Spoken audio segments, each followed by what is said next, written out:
गणेश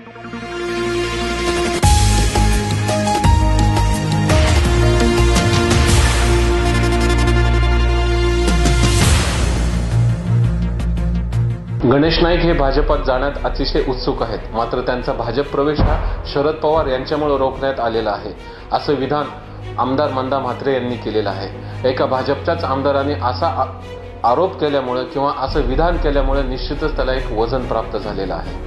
एकेकाळी महाराष्ट्राच्या राजकारणात दिग्गज म्हणून गणेश नाईक यांचं नाव घेतलं जात होतं। त्यांच्याकडे 3 मंत्रिपदाचा कारभारही सोपवला होता।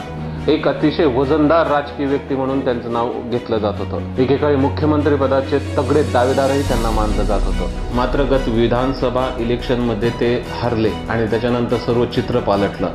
आज अनेक अशा वावड्या उठतात की गणेश नाईक भाजपमध्ये जाणार, गणेश नाईक शिवसेनेत जाणार, गणेश नाईक किंवा आहे तिथेच राहणार, अशा अनेक वावड्या उठत असतात। यापूर्वी गणेश नाईक यांनी राष्ट्रवादी काँग्रेसचा एक मेळावा घेतला होता, जो निवडणुकीच्या तोंडावर झाला होता। त्याही वेळेस सर्वांनी गणेश नाईक यांना राष्ट्रवादी काँग्रेस पक्ष सोडण्याची आग्रहाने विनंती केली होती। मात्र त्याही वेळेस ते राष्ट्रवादी काँग्रेसमध्येच राहिले होते। मात्र सध्या चित्र पालटलंय, सगळीकडे भाजपचं वारं असल्यासारखं बोललं जात आहे। साहजिकच गणेश नाईक भाजपमध्ये जाणार असे एक नवीन वारं पुन्हा एकदा घोंघावत आहे। मात्र गणेश नाईक हे खुद्द भाजपात येण्यासाठी अतिशय उत्सुक आहेत। असे असले तरी राष्ट्रवादी काँग्रेसचे अध्यक्ष शरद पवार यांच्यामुळे त्यांचा भाजप प्रवेश रोखला असल्याचे थेट विधान बेलापूर मतदारसंघाच्या आमदार मंदा म्हात्रे यांनी केलेले आहे। बीजेपी में आने की बहुत सारी कोशिश थी, वो अभी कुछ भी बोलेंगे कि नहीं है करके हम नहीं आ रहे थे, हमको शरद पवार जी ने बहुत कुछ दिया वगैरह वगैरह। मगर बात ऐसी है कि कुछ शरद पवार ने ही इनको रोक लगा दी। मगर बात ऐसी है कि कुछ शरद पवार ने ही इनको रोक लगा दी,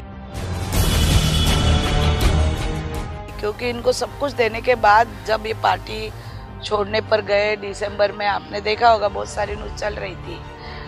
विष्णुदास में कैसे मेळावा हो गया, कॉरपोरेटर लोग कैसे बात कर रहे थे, जो कॉरपोरेटर लोगों के मुंह में जबान नहीं, जो 15 साल कभी बात नहीं करते, वो विष्णुदास में बात कर रहे थे। किसके कहने पे बात हो रही थी? ये कॉरपोरेटर लोग इतनी बड़ी बात कर सकते हैं क्या? ये नवी मुंबई के सब जनता को पता है, कुछ शरद पवार जी को पता है, उनके पूरे पार्टी को पता है। और कैसे है, ये कोई भी बात है ना, ये चुपती नहीं है। हम अगर कहीं जाने निकले या आने निकले तो वो पार्टी के लोग भी बताते हैं ना कि बाबा ये हो रहा है, वो हो रहा है। मुझे कितने लोग बता रहे थे अभी आ रहे, आपका क्या? मतलब मेरा क्या है, मेरा जो काम है वो काम है। जनता ने आपका जो एक स्टेटमेंट आया था कि मैं ताट लेके स्वागत करूंगी, ये उसकी वजह से और नेगेटिव इफेक्ट हो गया। देखो क्या है, घर में कोई मेहमान आता है तो हम लोग क्या उसको स्वागत ही करते हैं। आप क्या, मैं आपके घर आ गई तो आप बोलोगे ताई आओ चाय पानी पियो बैठो। आपके दिल में कितना भी लगेगा कि ये नहीं आनी चाहिए व्यक्ति, ये व्यक्ति से मुझे बात नहीं करनी है, फिर भी घर आ गई तो आप क्या कर सकते? कुछ नहीं कर सकते। और ये पार्टी डिसीजन रहता है, और हर पार्टी में जब इनको राष्ट्रवादी में भी लिया तो मैंने कभी ना नहीं बोला उनको, मैंने तो उनको बोला ले लो।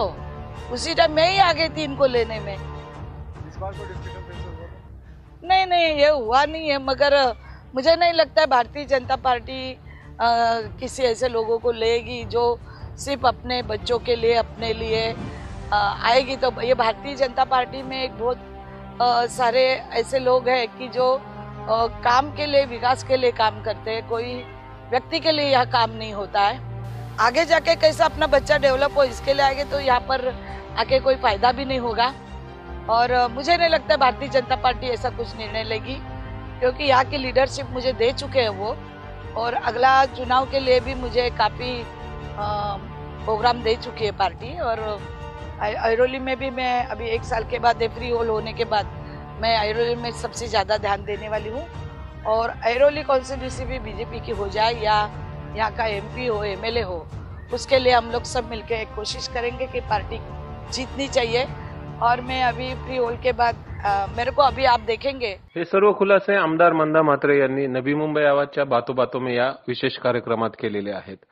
विशेष म्हणजे यापूर्वीही भाजपमध्ये जाणार अशी जेव्हा चर्चा होती तेव्हाही नाईक यांना विचारले असता त्यांनी असं काहीही नाही असं सांगून वेळ मारून नेली होती। मात्र यावेळेस त्यांची प्रतिक्रिया मिळू शकली नाही। नवी मुंबई आवाज ब्युरो रिपोर्ट।